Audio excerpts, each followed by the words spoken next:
ఆడపడుచులకి, అక్కడ వీక్షిస్తున్న ఆడపడుచులకి, అలాగనే పెద్దలకి, ప్రతి ఒక్కరికి పేరు పేరున ఈ సన్మాన కార్యక్రమానికి విచ్చేసిన ప్రతి ఒక్కరికి మా హృదయపూర్వక ధన్యవాదాలు తెలియజేస్తున్నాను. అలాగే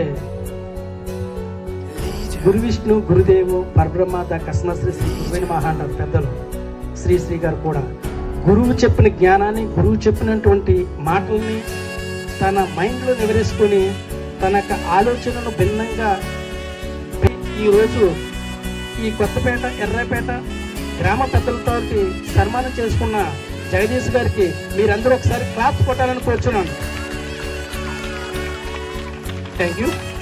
అలాగనే ఇప్పుడు జగదీష్ గురించి చెప్పుకోవాలంటే తను ఎంతగా కష్టపడ్డాడో, ఉదయాన్నే లేచి మధ్యాహ్నం సాయంత్రం తన వాకింగ్ స్టైల్ ఎంతగా వెళ్ళి కూడా నేను చూసేవాడిని.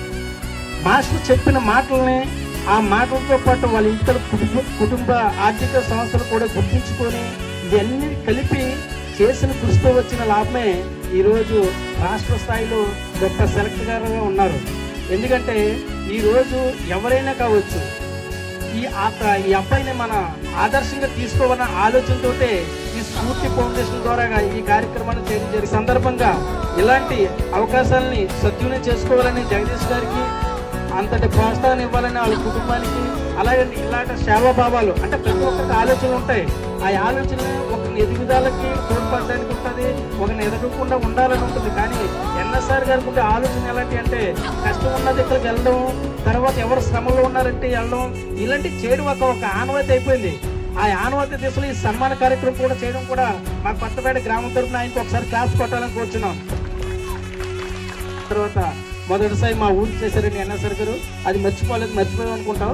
అందుకోసం కృతజ్ఞతగా కొత్తపేట నుండి నేను నీకు తెలియజేస్తాను. మీ సేవాభావాల్ని, అలాగే మా ఊరిలో ఎవరికి ఎటువంటి ఇబ్బంది వచ్చినా బ్లడ్ బాంక్ ద్వారా కానీ మీకు మేము ఎప్పుడు సంప్రదిస్తాం. మీరు ఎలాంటి సహకార్యాలు గుర్తించుకోవాలి, పెద్దలను కూడా ఏకభావంతో వెళ్ళాలని మనస్ఫూర్తిగా కోరుకుంటూ సెలవు తీసుకుంటున్నాను. Thank you. జై హింద్.